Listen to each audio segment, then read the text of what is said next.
Muy buenas noches, amigos del Poder y la Victoria. Un gusto tenerlos nuevamente con nosotros para poder nuevamente tener reflexiones sobre los temas que más, digamos, son sensibles en nuestro país y que merecen un análisis profundo para poder entenderlos a cabalidad y como debe ser. Miren, eh, dentro del discurrir en estos días, en estas semanas, ha ocurrido hechos y sucesos que han provocado que el hilo conductor que tiene nuestro programa tenga un pequeño paréntesis por una situación alarmante en nuestro país. Ya de por sí, nuestra sociedad es definida, la sociedad peruana, como una sociedad violenta. Saben ustedes que en Latinoamérica, el Perú, ¿no?, junto con su capital Lima, es la segunda ciudad más violenta después de México en su Distrito Federal. Es prácticamente endémico el problema de la violencia y tiene muchas aristas, muchas vertientes que van de la violencia física, psicológica, ¿no?, sutil, hasta episodios de violencia que pueden ser la violencia interpersonal, la violencia autoinfringida, ¿no?, y la violencia, si lo quieren, estructural o social. Nuestra sociedad tiene ese problema y muchas veces este problema no deja que avancen digamos, otras actividades dentro de nuestra sociedad. La violencia es un freno para muchas actividades, ¿no?, del ser humano. Por ello, el día de hoy vamos a tratar de abarcar lo más posible dentro de él con una mirada reflexiva, una mirada analítica de lo que realmente es. Porque miren, desde la violencia en el hogar, con los hijos, la familia, hasta la violencia social, hay todo un hilo conductor que es necesario abarcar. Por eso vamos a ver cómo nosotros abarcamos hoy, con esta mirada reflexiva, esa conducta de daño hacia otros, esa conducta de querer hacerle al otro algún tipo de maldad, algún tipo de oprobio, algún tipo de menosprecio, humillación, etcétera. Hoy vamos a ver ese tema. El Perú de hoy, querido amigo, es realmente un escenario de complejidades sociales, de complejidades psicológicas, que nos están colocando en una frágil humanidad, que nos han hecho observar nuestra humanidad ya precaria, porque encontramos que la relación que tenemos con los demás seres vivos es una relación bastante peculiar, porque si entendemos cómo es que, por ejemplo, nuestra cosmovisión puede tratar o ha intentado a lo largo del desarrollo y la evolución de la humanidad, ha intentado colocar al hombre en el centro del desarrollo y de la evolución, hoy nos damos cuenta por ejemplo, durante la crisis sanitaria, hemos podido notar cuántas personas decían: recién me estoy dando cuenta de lo que ha pasado. Esto me ha enseñado a valorar el mundo, las plantas, los animales, y en fin, empezábamos un poco a interpelar acerca de nuestras conductas respecto a nuestra propia humanidad. Muchas personas desarrollaron en el curso de esta crisis sanitaria una voluntad de reciprocidad, de solidaridad, de confraternidad para intentar tender puentes con el resto de seres humanos, porque habiéndonos visto encerrados, nos dábamos cuenta que era como enajenar nuestros quehaceres humanos, y esto era casi cortarle la viada al ser humano. Era retirarlo de una de sus ventajas, de una de sus prerrogativas, de una de sus facultades que tenía el ser humano, en diferencia, por ejemplo, a los seres primarios, a los seres animales, que podían conducirse de una manera distinta y que tal vez no necesitaban desarrollar ese mismo nivel de conciencia que el ser humano sí debe desarrollar respecto a su contexto. Entonces, ¿cuánto de esto que vivimos es resultado de lo que hacemos y es resultado de lo que hemos dejado que se haga? ¿Cuánto de la violencia que acontece a nuestro alrededor es resultado de respuestas que van haciéndose cargo de actitudes revanchistas y de venganzas que nunca se detienen? ¿A cuántas personas hemos escuchado, Johnny, hablar sobre, por ejemplo, pero dale con la misma, a ver, dale con el mismo palo a ver si va a poder responder de una manera más efectiva, a ver si le va a quedar ganas? ¿Cuántas madres de familia hemos visto que enseñan a sus hijos a defenderse con uñas y dientes y les dicen, no te dejes, haz lo mismo?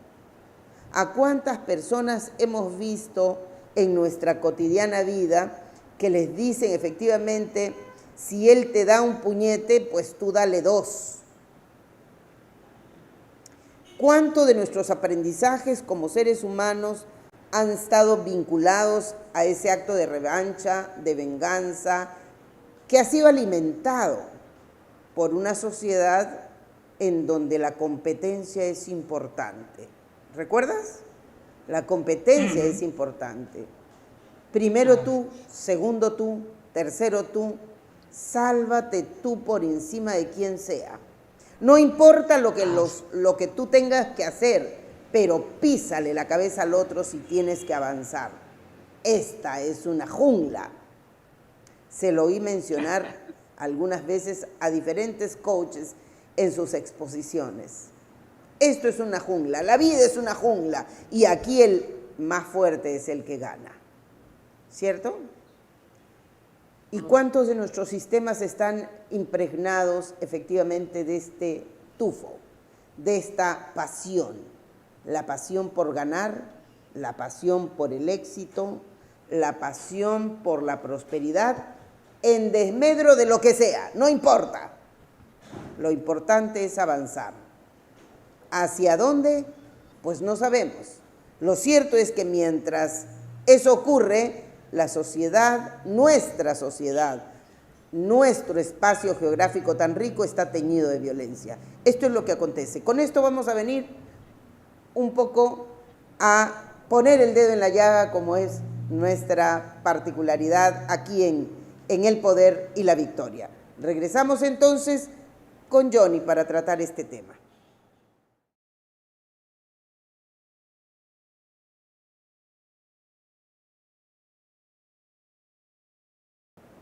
Bien, vamos a delimitar un poquito lo que implica la violencia en nuestro país. Miren, desde los orígenes de nuestra, digamos, naciente república, hemos vivido en medio de grandes episodios de violencia. Lógicamente, la llegada de España aquí a Sudamérica, al incanato, significó un choque cultural muy fuerte, del cual, aunque ustedes no lo crean, todavía no nos hemos superado, no hemos logrado superar completamente. Hasta el punto que cuando hay crisis, cuando hay un tipo de enfrentamiento, necesidad, o como el caso de la pandemia, se nota cómo explotan nuestros antiguos lastres sociales cada vez que nos comunicamos con los demás. Como bien ha dicho Victoria, la parte más terrible de la violencia se inicia en la parte del hogar, en la parte de la familia, en la parte de cómo formamos a nuestros hijos y que de una u otra manera va moldeada con la influencia social. Sí, sí, así es, así es. Como bien dijo, ¿no? Victoria, si del cielo te caen limones, aprende a hacer limonada, pero con limones bien chancados, ¿no? Bien exprimidos, ¿no? Bien, ahí hay varios problemas que tenemos que abarcar. ¿Entendido? Por eso, vamos a empezar desde la parte más importante. La sensación de violencia que tenemos aquí en Lima, en nuestro hábitat y también en nuestro país por extensión. Miren, la sensación de violencia es muy grande en nuestro país porque la violencia generalmente es una reacción ante algo que llamamos miedo, temor. Generalmente la conducta violenta nuestra surge ante el miedo, ante algún tipo de posible daño que podemos tener, y antes de que ese daño nos haga carne, preferimos hacérselo al otro, a la otra persona. ¿Entienden? Por eso muchas madres, como bien decía Victoria, que tienen miedo que a sus hijos les peguen en el colegio, ellas le dicen que reaccionen, si es posible con mayor intensidad, a la violencia a la cual han sido sometidos. Porque tenemos miedo de que alguien le haga daño a nuestros hijos. Es más, yo veía algo muy interesante con relación a esa especie de temor, ¿no? Por ejemplo, un sociólogo, Agüero, decía que la clase media en nuestra sociedad aquí, en nuestro país, es la que más miedo tiene. Tiene miedo, ¿no?, de regresar a algo que ha logrado superar con mucho esfuerzo, la pobreza. En el Perú hay mucha gente que vive en la clase media y es porque gracias a mucho esfuerzo han logrado salir adelante y están, digamos, superándose un poco y han logrado entrar a esa clase media precaria que depende a veces de un empleo o de un negocio que durante estos años no ha dado los resultados que a veces hemos querido. Y tiene miedo de regresar a esa pobreza. Tiene temor. Es por eso que no quiere quedarse sin trabajo, no quiere perder los pocos privilegios que ha tenido, y es por eso que reacciona protegiéndose, ¿no?, tratando de ser violento con aquel que cree que le puede quitar el empleo o con aquel que cree que puede mermar, disminuir sus ingresos. La violencia que ejerce hoy día mucha gente es por el temor, es por el miedo, y es un pésimo consejero, un pésimo consejero. Ahora, ¿por qué los pobres, la gente humilde de nuestro país, también actúa con violencia? Por la misma razón. Tiene miedo también de que le quiten lo poco que tiene o lo poco que ha logrado. Tiene miedo de que sus hijos continúen con la pobreza, que ellos, ¿no?, han vivido de una forma terrible y lacerante. Las clases más pudientes de nuestro país actúan tratando de reprimir lo más posible la violencia que surge en las clases populares y hasta cierto grado, ¿no?, tratan de inculcarle a la clase media que se aferren a lo que tienen, y ellos también actúan con una violencia que hace que otros repriman a los grupos que quieren surgir y salir adelante. El miedo es la base de la violencia. Por eso queremos hacer daño. Miren, a ver, la sensación de violencia en Lima es muy grande, es muy grande. Ya les digo que se proyecta en todo el país por lo siguiente. Primero, es la forma, ¿no?, más frecuente para poder reaccionar ante el miedo. Entonces, ¿qué hacen muchas veces en los canales de televisión, en los diarios, ¿no? ¿Saben qué hacen?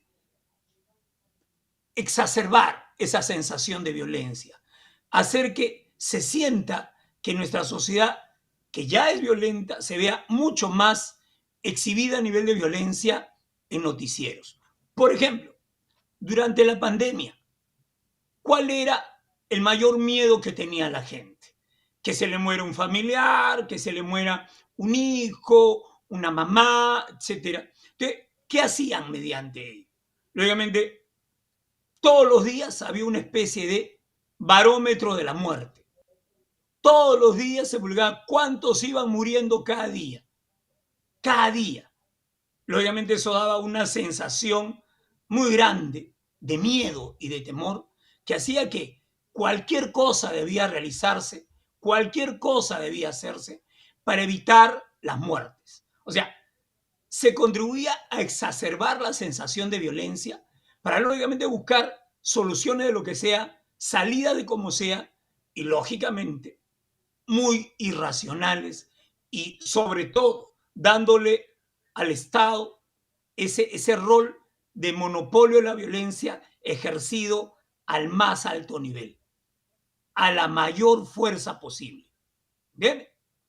Hoy día que ya pasamos los periodos de la pandemia y ya estamos más o menos tratando de salir adelante, lo que ha hecho que la gente vuelva a tener miedo es la seguridad ciudadana, la sensación de esa desprotección que tenemos cada día, donde los noticiarios a cada rato nos dan noticias de cómo te roban celulares, te asaltan, el sicariato, ¿no? La violencia de la calle, ¿no? Para darte a ti la sensación de que el Estado tiene que reaccionar con la mayor mano dura. O sea, ¿cuál es el remedio para la violencia? Mediante el miedo. ¿Cuál es el remedio? Más violencia. Más violencia. ¿Bien? O sea, eso es lo que se nos busca exacerbar porque el manejo del miedo hace que los distintos poderes que se manejan en nuestro país sean manejados de la forma más violenta posible. Y la gente, hasta aunque usted no lo crea, justifica eso. A ver, es como la sensación de un hijo que cree que porque su padre o su madre lo agarraban a golpes, ¿no? Lo castigaban de una forma cruel y al mismo tiempo los amaban. O sea, eso es el amor verdadero.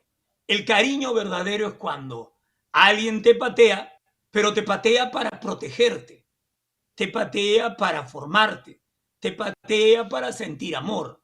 Esa ligazón terrible, patológica, y que seguramente Vicky va a desarrollar con mucha más profundidad, hace que nosotros tengamos un maridaje horrible entre lo que es violencia y lo que es afecto, entre lo que es violencia y lo que es protección. Esa especie de esquizofrenia que de una u otra forma hace que uno viva muy confundido a la hora de encarar nuestra propia violencia. Nuestra propia violencia. A ver, una de las violencias más terribles, aunque ustedes no lo crean, es la violencia autoinfringida. Autoinfringida. La sensación de violencia que tenemos nosotros hace que nos desesperemos. Nos desesperemos. A ver, por ejemplo, ¿no? Durante la época de la pandemia vivimos la sensación de lo que era la cárcel, con el confinamiento. ¿Recuerdan? Eso aumentó muchísimo la violencia en los hogares, en las familias. Si uno ve la cantidad de violencia familiar que se tuvo durante la pandemia, da miedo referirse a ella. Los niveles de violencia familiar se acrecentaron. Y no solo los de violencia familiar física sobre todo, y psicológica, sino también los niveles de violencia sexual. También se acrecentaron durante el periodo de la pandemia, con esa sensación de carcelería que teníamos todos gracias a esa solución que intentaron dar aquí de forma terrible con el confinamiento patológico, terrible, de no salir, porque se creía que el contagio se podía dar de cualquier forma apenas saliéramos. Apenas saliéramos. Esa sensación de cárcel generó mucha violencia, ¿correcto? Ahora, eso es algo que nosotros debemos analizar en profundidad también. Miren, Lima ya es violenta de por sí. Y acá se pueden dar situaciones terribles, ¿no? Por eso es que en la búsqueda del poder político, ¿qué hacen? ¿Qué hacen las autoridades para salir elegidas? Se basan en el miedo y ellos ser la solución para, ¿no? De una u otra manera, tener esa sensación de miedo. ¿Cómo hubo la última elección de alcaldes? ¿Cómo? ¿Cómo se dio? En base a la seguridad ciudadana. Todos queríamos que nuestros alcaldes dieran algún tipo de protección a nuestra gente, ya que en eso debía basarse la elección. Olvidándose que es cierto que una de las funciones de las municipalidades es la seguridad ciudadana, pero quien realmente es responsable de la seguridad en nuestra nación son el Ministerio de Defensa cuando se trata de nuestra seguridad nacional, el Ministerio del Interior cuando se trata de la seguridad de nuestro país. Y bueno, ahí hemos visto las terribles falencias que hemos tenido en estos ministerios. Bien, yo quería ver esto porque para mí es importante ver cuál es la forma como encaramos la violencia. Bien, Victoria, dime, seguramente tú nos vas a hablar y continuar con esta violencia que todavía es el pan de cada día en nuestro Muy país. bien. Sí, es realmente dramático, queridos amigos, ver los titulares de cada día, pero ha sido increíble lo que ha acontecido en el Perú porque más o menos durante 11 o 12 días los sucesos de violencia han ocurrido uno detrás de otro, cada vez con mayor crueldad, como lo hemos podido ver. Y, por ejemplo, yo quería recordarles un acontecimiento último, lo que ha pasado aquí nomás el día viernes. Aquí la producción nos tiene una fotito que nos expresa icónicamente cómo hemos observado y sentido al Perú en estos últimos 3 meses. ¿Cómo lo hemos percibido? ¿Cómo lo estamos sintiendo? Esta foto es absolutamente icónica. Como ustedes pueden ver, hay una serie de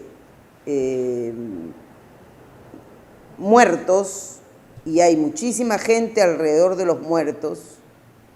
Casi pareciera ser un acto de magia, un acto de culto a la muerte, una suerte de magia en donde hay un acontecimiento mortal masivo, pero no, esto es lo que ha acontecido en el Perú de hoy, en este Perú que amamos, en este Perú que ha sido generosamente convidado por la naturaleza, que ha sido cobijado de una manera tan rica desde su geografía, desde su territorio, desde sus particularidades zootécnicas, desde la presencia de nuestras múltiples manifestaciones vegetales, plantas y cuanto hay que habita en este espacio de la tierra y que nos es ampliamente generoso para el disfrute de la humanidad que comparte este pedazo de territorio. Y yo tengo que decir que esto que hemos vivido y que precisamente está expuesto en esta foto, ¿qué nos dice? Nos dice que estamos, por un lado, alguien intenta defender la vida, pero como bien explicaba Johnny Cabrera, usaba la muerte en ese proceso. Es decir, para nadie es extraño recordar cuando alguien decía, si yo quiero la paz, y le contestaban muchos, sí, claro, la paz de los muertos. El silencio, que nadie me cuestione, que nadie se me oponga, que nadie se cruce por delante. El silencio. Pero este es el silencio de los muertos. Ese es el silencio que debemos perseguir los peruanos. Esa es la paz que debemos perseguir los peruanos. Esa es la tranquilidad que debemos merecer los peruanos. Tú no estás de acuerdo conmigo y te conviertes en mi enemigo, pues la muerte es lo que te espera. Así es como debemos vivir. Así es como merecemos salvar la vida. Yo recuerdo ese quinto mandamiento. Acabamos de salir de la conmemoración del Vía Crucis y de la Semana Santa. El quinto mandamiento, no matar. No matar no dice por esto o por aquello o por lo otro, o matar a fulano o a sutano o a mengano. Dice no matar. ¿Cuánto de eso en realidad encarnamos en nuestras percepciones humanas? ¿Cuánto de eso realmente sentimos o guardamos?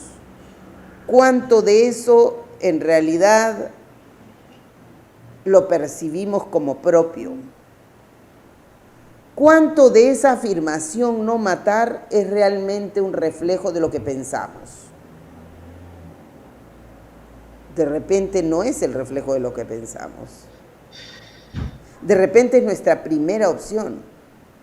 Porque si efectivamente lo que hemos aprendido viviendo en esta jungla, entre comillas, es a defendernos con fiereza, a defendernos del atacante porque hay miedo, porque el miedo está conmigo y no me deja y no me abandona nunca. El miedo es algo en lo que vivo.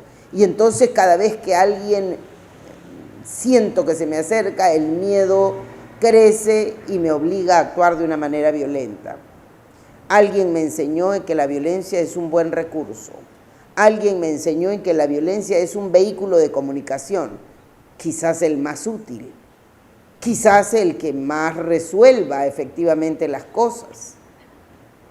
Pero yo quisiera, por ejemplo, hacer notar, le voy a pedir a la producción que nos ponga una foto en donde se van a ver algunos datos. Y vamos a ver esos datos en función, a ver si lo ponemos a toda pantalla para que podamos notar esos datos. Miren ustedes cómo está el Perú pormenorizado, con una serie de indicadores que nos señalan gravedad en los datos. Nos están diciendo que muchos de estos acontecimientos de feminicidio, de acoso, están relacionados con la presencia de mujeres y de niñas.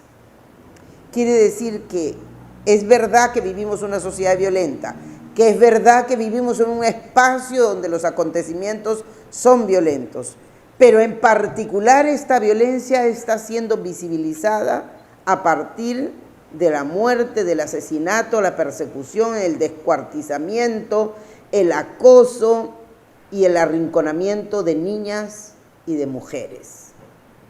Siendo que concebimos que las mujeres probablemente en algún tiempo pudieran haber sido consideradas, como lo decían así en público, ¿se acuerdan? El sexo débil.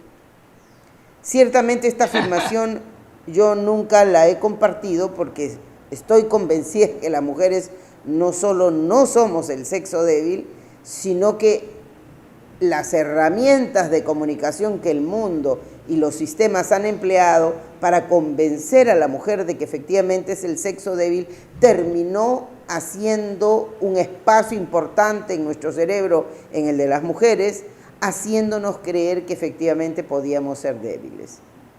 Y en realidad la mejor demostración es la constante en el que la mujer se ha mantenido en el proceso de la evolución para hacer notar que efectivamente el crecimiento, la participación, la persistencia, el compromiso de las mujeres con el desarrollo y la evolución, en esa constante, en esa búsqueda permanente, no ha parado, no se ha detenido y es más, ha ido creciendo y haciéndose cada vez más intensa, haciéndose cada vez más visible, haciéndose cada vez más evidente que el miedo no nos ha paralizado. Lo que es cierto es que las mujeres no hemos sido detenidas por el miedo. Lo que es cierto es que las mujeres No hemos abandonado la batalla por el miedo. Lo que es cierto es que las mujeres hemos seguido andando, incluso como aquel en los años 60, por ejemplo, se pudieron notar presencias de alto impacto, como la presencia de las hermanas Mirabal, a pesar del ataque frontal, a pesar del ataque asesino del gobernante, la presencia indiscutible, invaluable y apasionada y entregada de las mujeres a lo largo y ancho del mundo ha sido una constante que ha demostrado que por encima del miedo está la pasión por la vida. Por encima del miedo está nuestro derecho a la vida. Por encima del miedo está nuestro derecho a vivir con calidad. Y eso, queridos amigos, nos coloca en una posición importante para destacar. Ahora nomás, en marzo, conmemorábamos el Día Internacional de la Mujer. La gente pensaba que es el Día de la Mujer, bueno, no sé por qué, la mujer es buena, es bonita, porque no sé qué, por mil razones. Pero perdieron de vista que la conmemoración, que la reflexión del Día Internacional de la Mujer coincidía con las fechas en que las mujeres libraron batallas para buscar reivindicaciones que les eran absolutamente justas.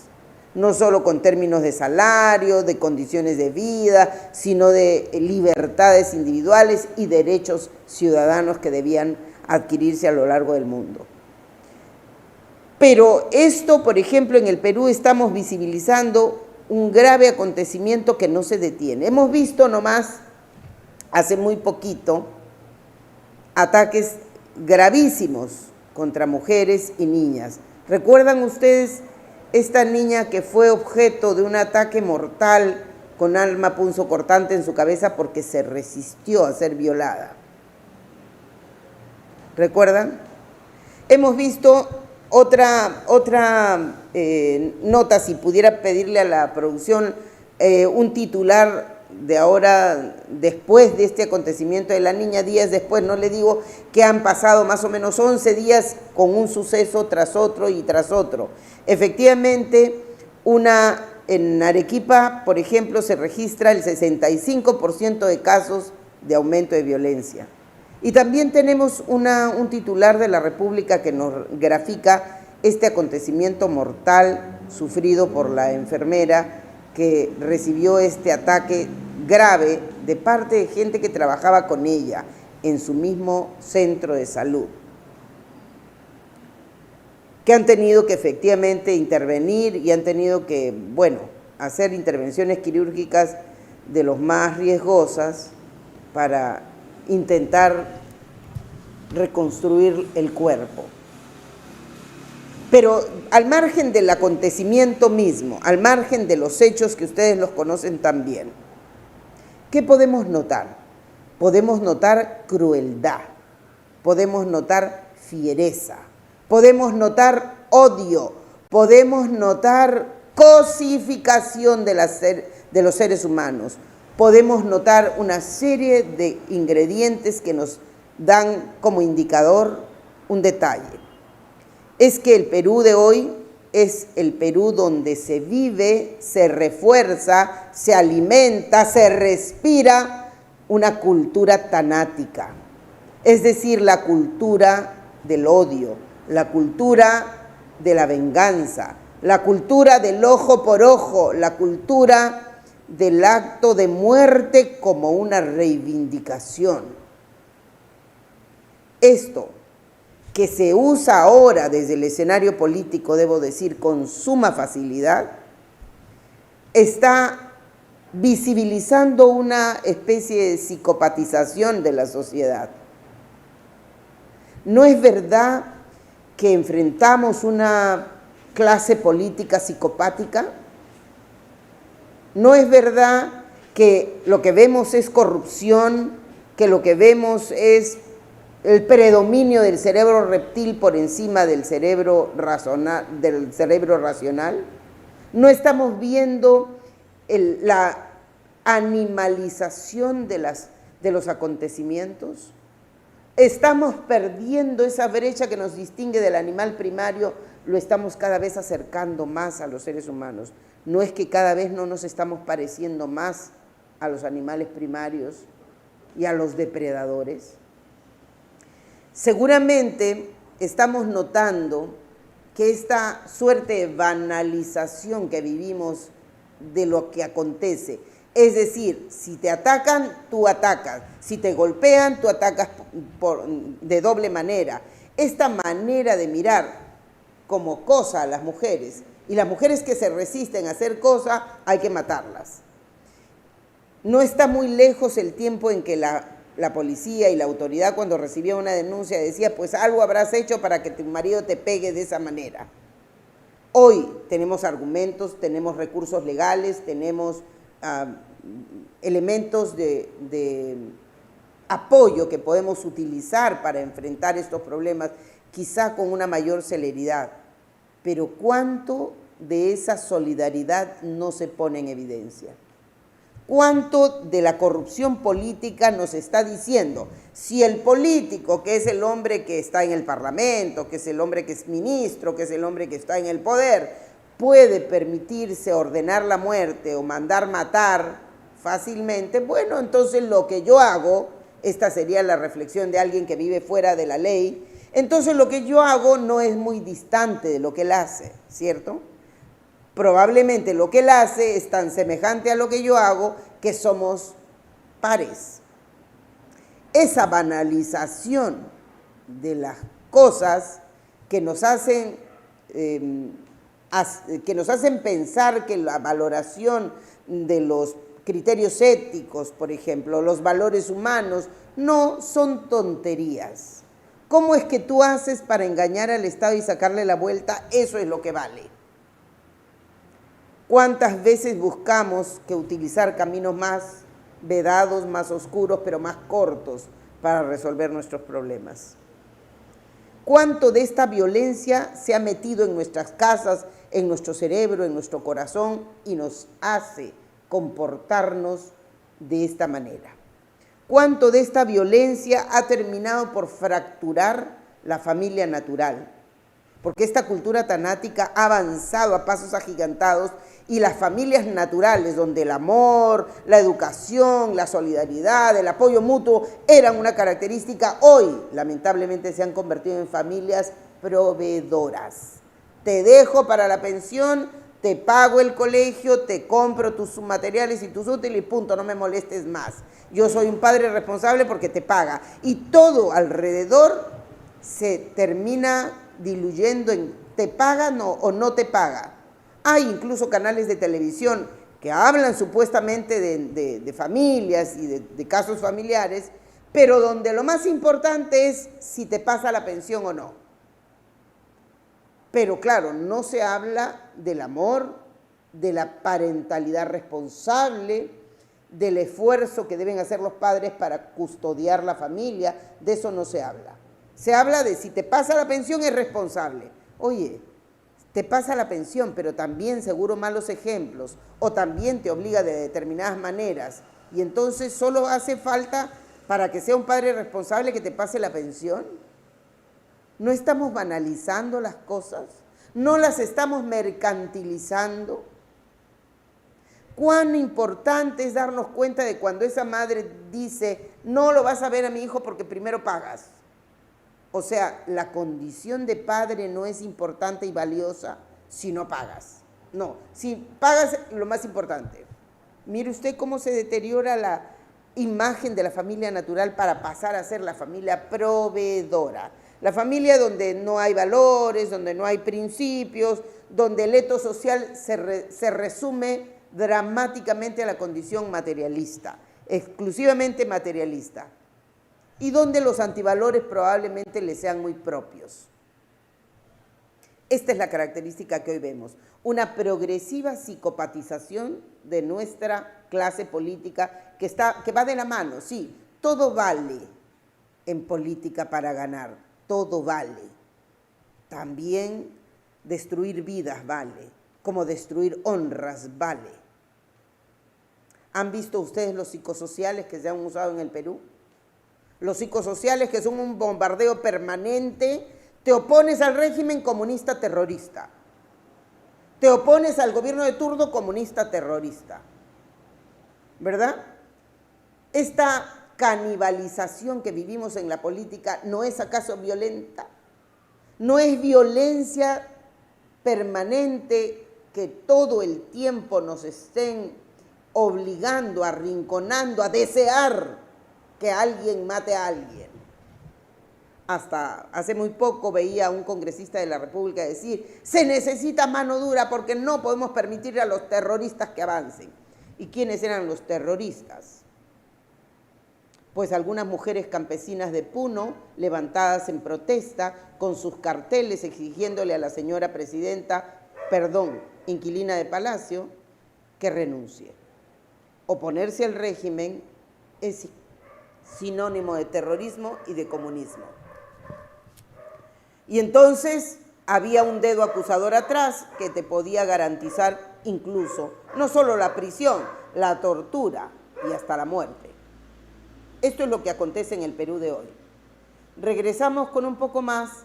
En unos segundos vamos a entrar en un espacio comercial. Tenemos un auspiciador que necesitamos hacerles presente para su conocimiento. Volvemos.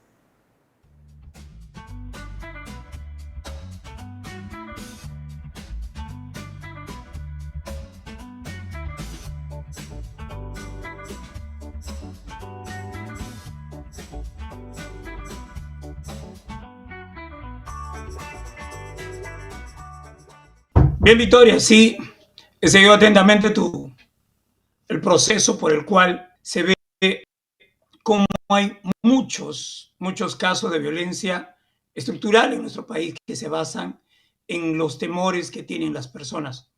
Ahora, yo quiero ver, como dices tú, la parte cómo enfrentar esa violencia, cómo enfrentarla. Como tú bien has dicho, una de las formas más eficientes de enfrentar la violencia es perder el miedo, perder el temor, ya que, como tú habrás visto, la violencia se ejerce más sobre los seres más desprotegidos, más, digamos, débiles de nuestra sociedad, ¿no? Por ejemplo, ahí has presentado una estadística de cómo la violencia contra las mujeres, en el caso de las adultas desaparecidas y las niñas desaparecidas, en el caso de las niñas es casi el doble, el doble. Lógicamente, porque nosotros a veces tenemos temores o miedos, ¿no?, que están asociados a la protección de nuestros hijos. Debemos siempre tratar de ver que eso no funcione así. Hacerle perder a los niños ese temor a decir, me ha pasado esto, me ha sucedido esto. Importante verlo. Por eso, vamos a ver qué podemos hacer ante esa violencia que existe en nuestra sociedad. Primero, hay elementos que están asociados a la ciudadanía, ¿no? A lo que es cómo nosotros nos sentimos desprotegidos por el Estado, desprotegidos por las municipalidades, desprotegidos por los organismos que deberían darnos a nosotros una mayor sensación de seguridad, ¿correcto? Por ejemplo, ha aumentado mucho el crimen organizado, ha aumentado mucho el acoso sexual, la manifestación de violencia se ha vuelto cada vez más constantes dentro de nuestra sociedad, ¿no? También hemos visto cómo la industria criminal, ¿no?, el crecimiento de la criminalidad organizada ha hecho que, ¿no?, tengamos también grandes problemas de violencia.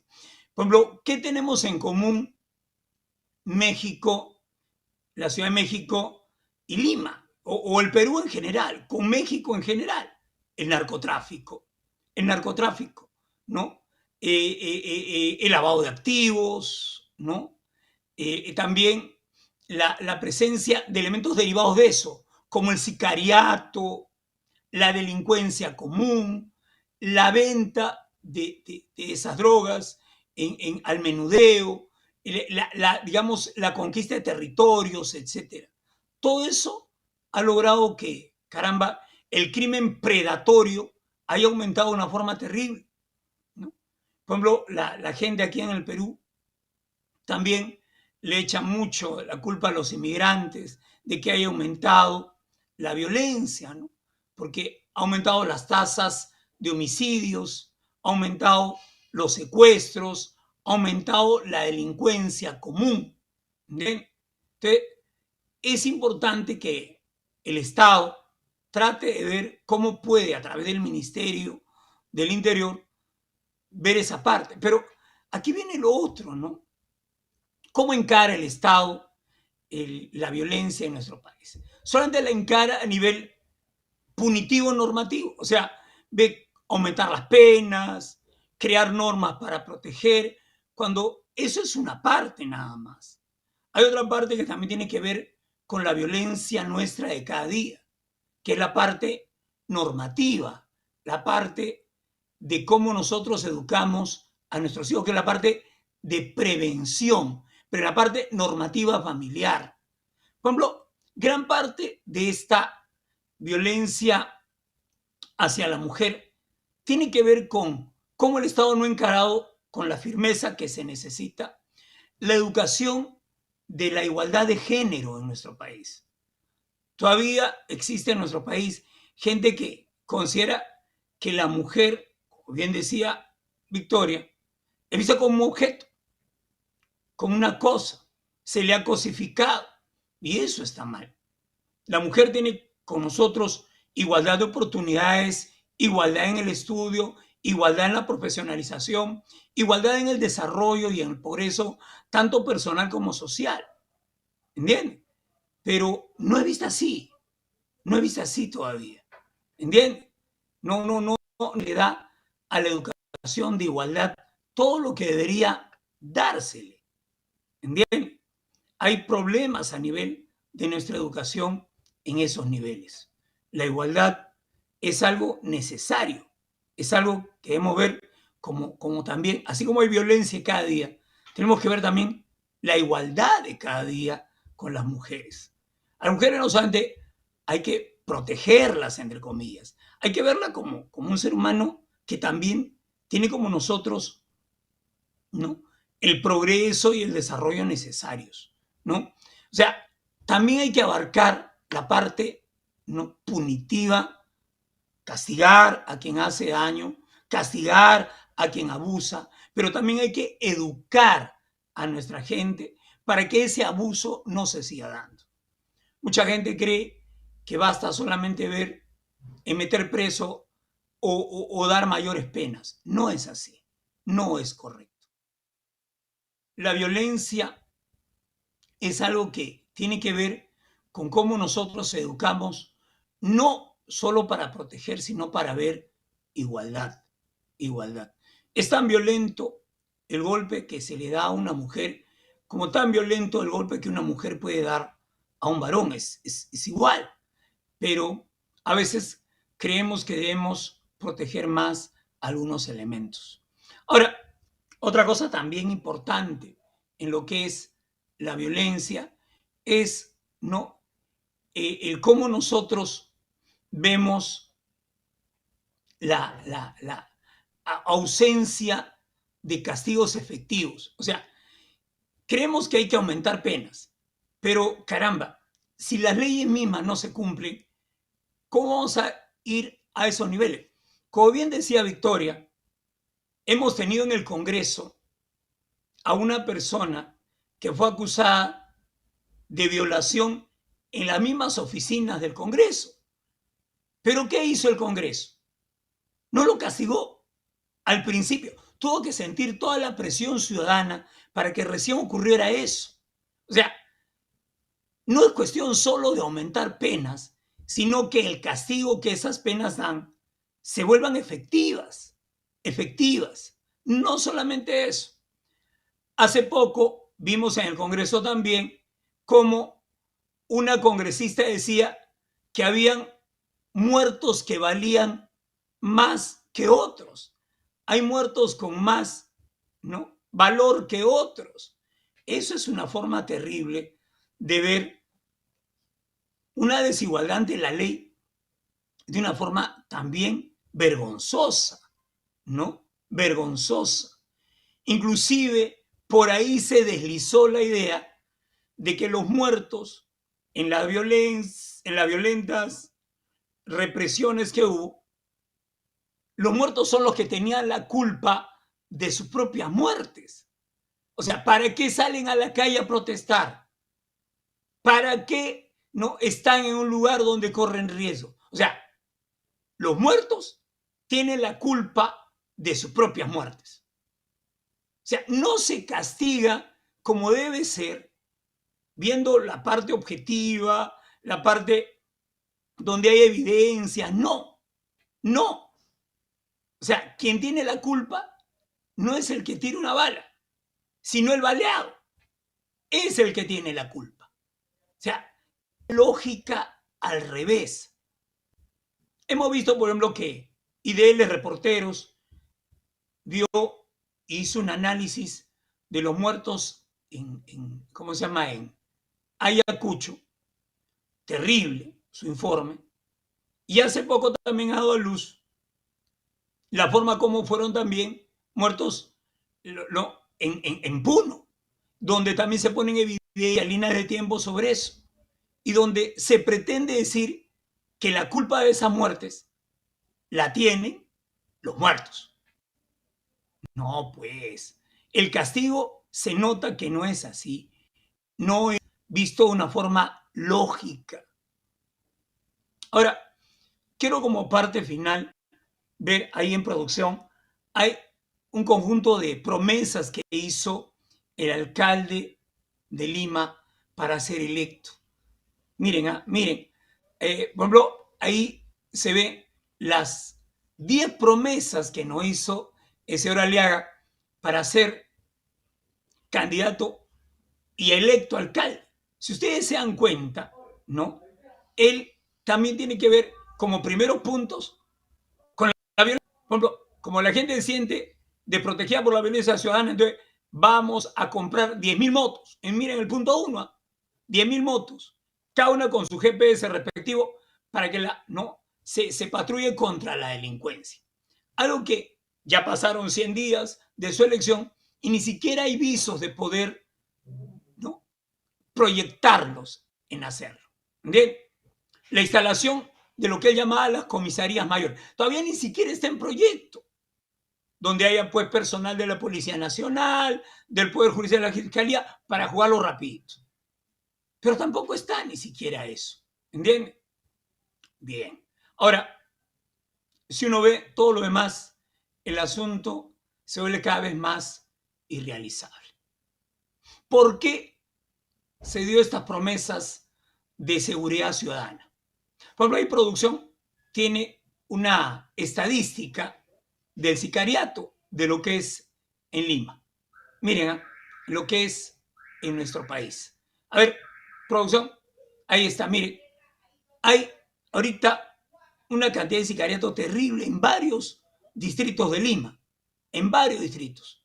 En Lima Norte, que es una parte pujante, la zona norte de Lima, es donde hay más ejecuciones por delincuentes, por dinero, ¿no? Que lógicamente datan del año pasado. Aún en este año que hemos empezado, hemos visto situaciones horrendas, horrendas. Por eso, las autoridades de nuestro país no han funcionado como debía ser. Han dejado que se apabulle la violencia en nuestra sociedad hasta esos niveles. Bien, hay dos formas de encarar eso. Uno, leyes, lo punitivo, pero no solamente punitivo en el sentido de dar leyes más fuertes, sino que las pocas leyes que hayan, que existen, que se cumplan, pero que se cumplan lógicamente, que la Fiscalía haga el trabajo de acusar a los que tiene que acusar, no a los que hay que culpar de forma indirecta. O sea, es increíble cómo se pretende culpar, ya les he dicho, a los propios muertos de su muerte. de su muerte. Ay, es terrible lo que sucede. Es terrible lo que sucede. La violencia existe, se da, y hay que encararla de esos dos puntos de vista. Primero, la parte punitiva, pero real, castigando a los que realmente tienen la culpa y no buscando culpables en otros lugares, torciendo la ley, dándole una especie de culpabilidad a quienes no la merecen. Y segundo, la parte preventiva. Nosotros, los padres de familia, debemos tratar de que nuestros hijos no vivan en violencia, no estén sometidos a terribles torturas que de una u otra forma los vuelve violentos también a ellos. Y buscar soluciones violentas también. Por eso hay un montón de gente que cree en nuestro país que la única forma de solucionar la violencia en nuestro país es con más violencia. Es con más violencia. O sea, apagar un incendio con gasolina. Con gasolina. No es así. No es así. ¿Bien? Yo no creo que en esta parte es importante el análisis como personas. ¿Correcto? Hay que cambiar. Hay que tratar de tener mayor tolerancia, mayores formas de solucionar los problemas en base a conversación, diálogo, establecer razones, no insultos, razones, argumentos que nos permitan, ¿no?, ver cómo el otro sufre ante nuestro abuso o nosotros hemos sufrido ante el abuso del otro. Qué importante es darnos cuenta de todo eso, ¿no? Importante eso. Por ello, ahora, mira, Victoria, tratar de vivir con un clima de mayor tolerancia, ¿no? ¿Qué te parece, Victoria? ¿Qué es lo que tú crees ya como parte de reflexión final? Muy bien, en esta parte, como una reflexión para redondear un poco los temas que hemos venido tratando con relación a la violencia cotidiana en el Perú, a la violencia cotidiana que, dicho sea de paso, es una violencia naturalizada. Estamos aprendiendo en el Perú a vivir en violencia y la violencia ya no nos parece extraño. Hay un proceso de deshumanización a nivel mundial, hay un proceso de deshumanización global sostenida, masiva, que está colocando a la humanidad en una característica de primariedad y primitivismo en el etos social cotidiano está dejando atrás lo majestuoso de la humanidad. El ser humano no implica solamente ese conjunto de huesos y carne. Si bien recordamos, el cerebro reptil, que es el que gobernaba hace más de 500 millones de años el proceso de la evolución de los seres, este cerebro reptil dio paso importante a la presencia del cerebro límbico, recuerdan ustedes. Y este cerebro límbico terminó conformándose finalmente con el poder de la razón en esa porción importante del cerebro racional. Y ese cerebro cortical, que debía ejercer control sobre el cerebro límbico, a su vez debía ejercer un control sobre el cerebro reptil. Hoy, los sistemas globales, la presencia de los sistemas globales, la forma en que se conducen, nos están diciendo que existe una primitivización, una banalización del proceso de vida, una suerte de cosificación de los seres humanos. Nos estamos convirtiendo en herramientas que servimos para un propósito o para otro. Esto, por ejemplo, queridos amigos, es importante reflexionar para mirar nuestro escenario político, que es el que marca la pauta del comportamiento social en el Perú. ¿Qué estamos dándonos cuenta? De que los representantes en el Perú actúan de una manera determinada, actúan con violencia, violencia verbal, violencia física. Ahí tienen ustedes a la policía usando indebidamente, ilegalmente su porra para golpear y arrinconar a mujeres en estado de indefensión, porque las mujeres lo único que tenían eran sus polleras, mujeres que venían del Ande para protestar como legítimo derecho tienen todos los ciudadanos en el Perú. Protestar es un derecho que no puede ser conculcado por la amenaza velada contra su vida. ¿Cuántos han sido detenidos y hoy están en condiciones de desaparecidos? No puede justificarse la violencia de ese modo, diciendo, es que son protestantes que están malogrando el orden y que por eso hay que matarlos, hay que torturarlos. ¿En qué nos estamos convirtiendo? En una sociedad donde la violencia es la única herramienta que tenemos para comunicarnos. El Estado, el gobierno, el escenario de poder no tiene otras herramientas más que matar o arrinconar y torturar para hacerse entender y aplicar la ley. ¿Es justificable que el gobierno o el Estado emplee vehículos de violencia para imponer o aplicar su autoridad? Eso significa abdicar de sus propias facultades, porque tenemos facultad para establecer autoridad en base a la ley. Usemos la ley con inteligencia, con presteza, con justicia para que ésta haga su trabajo. Pero no podemos convertir al Estado peruano, a la sociedad peruana, en una jungla donde la ley del talión es lo que impera. Tienes más poder, entonces prueba que puedes matarme y entonces me daré cuenta si tienes más poder. De eso no se trata. Estamos haciendo de nuestra sociedad un émulo de otras sociedades en América Latina que han venido siguiendo esta secuencia de cultura tanática que es en este momento, al parecer, indetenible. Por lo menos para lo que corresponde a las medidas tomadas desde la inquilina de Palacio, al parecer no tiene otras herramientas, no tiene otras armas, no tiene otros vehículos que emplear más que la violencia, la mentira, el despropósito y el desgobierno.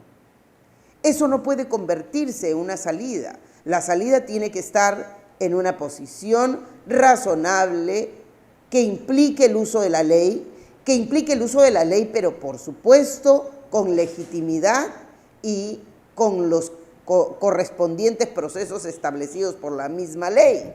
No puedo usar yo los procedimientos que a mí me dé la gana, tengo que usar los protocolos establecidos por la ley. Y estos son los que hacen que efectivamente nuestro modelo de sociedad pudiera conservarse, a diferencia de otros modelos donde las dictaduras pues no requieren protocolos y las dictaduras solo pueden ser obedecidas a sangre y fuego. El Perú de hoy debe convertirse en una sociedad dominada por el terror, dominada por el miedo, dominada por el silencio de los muertos, dominada porque hacemos uso de los psicosociales para contaminar los cerebros de los ciudadanos y hacer saber que todo el que protesta es un terrorista comunista. Levanto mi voz de manera firme y contundente. No puede ser posible que se banalice más la política en el Perú. No puede ser posible que la política termine siendo el arma mortal para asestar el golpe contra aquellos que no opinan como nosotros. No puede el escenario político convertirse en la tabla de salvación y de sobrevivencia de políticos corruptos. De estos, los de ayer y los de antes de ayer también. No puede ser el escenario político del Perú convertido en el cadalso de las pasiones en búsqueda de justicia, pero en cadalso de escenarios violentos en donde la violencia termina siendo el caldo de cultivo para otras muchas violencias. El Perú no puede seguir siendo esa sociedad donde la cultura tanática camina a pasos agigantados y termina envenenando el cerebro y haciendo que el cerebro reptil tome el control y nuestro cerebro racional sucumba a la pasión, sucumba al miedo, sucumba al odio, a la venganza y a la crueldad. No, los peruanos no tenemos por qué tener ese derrotero. De hecho, no lo merecemos. El Creador ha hecho que nosotros tengamos en este espacio de la tierra una generosa oportunidad. Usemos esa generosa oportunidad para hacer que nuestra convivencia sea pacífica, sea por supuesto positiva y sea de esperanza. Yo sí creo que tenemos esperanza. Yo sí creo que hay una luz al final del túnel, solo que no podemos darle poder a aquel que no es capaz de hacer uso del poder de manera concienzuda, de manera razonable, de manera inteligente y sobre todo de manera humana. No podemos darle poder a aquel del que desconfiamos. Tenemos la capacidad para escudriñar, tenemos la capacidad para poner ese dedo en la llaga y un poco abrir esas cortinas y examinar más atrás. Sí tenemos. Quiero pedirle a la producción que nos ponga allí esta foto importante de una de las obras que me parece que es oportuno recordarla. Edward de Bono proponía la revolución positiva. Y esta revolución positiva la proponía a partir del uso de tu propia mano, porque decía, tu mano es una herramienta que te va a ser importante. Decía, el índice te debe recordar que debe ser constructivo. El pulgar te debe recordar que debe ser efectivo y eficaz. El dedo medio te debe hacer recordar que debes tener respeto. Y el dedo anular te debe hacer recordar que tienes derecho y debes de vigilar tu autosuperación. Y el dedo meñique te debe hacer reconocer lo importante de la contribución. 5 variables señalaba Edgar de Bono para su propuesta de la revolución positiva. Yo quiero recoger la propuesta de Edgar de Bono en esta magnífica revolución positiva, agregándole factores importantes que creo que son valiosos que recordemos. Nuestro contacto con la naturaleza, por ejemplo. Quiero pedirle a la producción una imagen. Nuestro contacto con la naturaleza que nos hace sentirnos humanos y distantes de otros seres vivos, pero al mismo tiempo en coordinación, en poder, en esa relación importante con la naturaleza. Las plantas, los otros animales, el río, el agua del mar, todo lo que acontece a nuestro alrededor, el aire, todo lo que acontece, nuestra Pachamama que nos permite comer, todo lo que acontece a nuestro alrededor y nos cobija con generosidad, es valioso y es importante que lo recordemos, queridos amigos. Todo está allí a nuestro alrededor. No lo destruyamos. No destruyamos nuestra maravillosa naturaleza. No la contaminemos. No envenenemos nuestros ríos y nuestros mares. No permitamos impunemente que se destruyan nuestros glaciares. Disfrutemos de la naturaleza en esa relación biunívoca que debe existir para que nuestra humanidad se conserve y no se pierda. Luego, recordemos en esta imagen de la solidaridad que quiero pedir que ustedes recuerden. Recuerden esto porque es importante. No es retórica barata, no es poesía romántica, no. También es romántico, por supuesto, y también es poesía. Pero lo fundamental de esto es que debemos reconocer en el acto solidario, en la generosidad, en la puesta de sinergias humanas, existe una sustancia que se llama endorfinas y una sustancia que se llama oxitocina. La endorfina nos permite la sensación de felicidad y la oxitocina, queridos amigos, nos permite tolerancia y amor. Estas dos cosas poderosas se alimentan con el gesto fraterno y solidario. Por eso tenemos que ser solidarios. No porque nos sobra la plata o porque nos sobra el tiempo, sino porque es saludable para nuestro cerebro y a través de él es saludable para nuestra conducta humana. Si somos solidarias, no crea en ese discurso individualista. Primero tú, segundo tú, písale la cabeza para avanzar, como yo comentaba hace un momento. No crea en ese discurso. El discurso de la competitividad y el individualismo en desmedro de lo colectivo no es lo que permitiría el crecimiento a las humanidades. La humanidad es en función del colectivo. Somos individuos en función de lo colectivo. Dejamos de ser humanos si nos olvidamos del otro. Recuerde esto, la solidaridad es beneficiosa para su cerebro y por supuesto para su conducta y por supuesto para la sociedad y con mayor razón para el colectivo humano. Una tercera imagen que quiero que ustedes noten que es importante y valiosa esta sinergia. Lo que usted piensa se convierte en emoción y lo que se convierte en emoción se convierte en acción. Sume esa fortaleza en donde el pensamiento va de la mano con su emoción. Debe haber coherencia en nuestros actos. Yo me sorprendía cuando veía a la inquilina de Palacio decir, pero yo no sé por qué protestan. Tienen problema que pidan, a ver, las periodistas salían a preguntarle lo que protestaban. ¿Te falta agua? ¿Qué te falta? Como si los seres humanos fuéramos cosas y robots. También tenemos derecho a la opinión. Y la opinión es efectivamente política. Y es la política la que está siendo canibalizada. Y es la política la que está siendo empleada miserablemente por quienes creen que los seres humanos podemos ser convertidos en cosas. No somos cosas, somos seres humanos y vamos a defender nuestra humanidad. Esa humanidad que implica defender a la familia natural, que implica defender nuestro derecho a sentir amor y a expresarlo, que implica defender nuestra condición de ser seres humanos y distintos a los animales primarios. Esa humanidad que nos ha enseñado a comunicarnos de una manera distinta, a usar el odio, la rabia, la crueldad, la mentira y el despropósito. Nuestra política debe ser dejada de banalizarse. Debe ser empleada con belleza, con sabiduría, con inteligencia, pero sobre todo con racionalidad, con razón y con amor. La justicia no puede estar desprovista del principio del servicio al otro. Los operadores de justicia no pueden estar exentos del amor por servir, de la generosidad y de la solidaridad que debe merecer nuestra comunicación como seres humanos. Aquí tenemos el reto, no se olvide, ser solidario, ser generoso, entrar en contacto con la naturaleza, defender a la naturaleza por encima de otras cosas. Nos hará mucho bien para recordar nuestra condición de humanidad.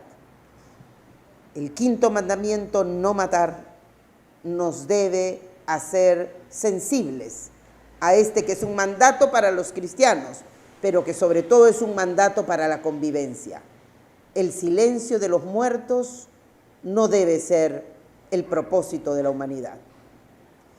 Con estas reflexiones y con estas recomendaciones, y por supuesto darle una miradita a la revolución positiva de Edward de Bono, más estos agregados, nos hará mucho bien porque nos enseñará a pensar con esperanza. Sí hay luz al final del túnel. Hagamos de la humanidad ese esfuerzo constante para ser felices. Tenemos derecho a amar y a tratar a los demás con amor. Con eso volvemos, queridos amigos, la próxima semana con algo más. Ya saben ustedes, El Poder y la Victoria, lunes a las 7 de la noche. Hasta pronto.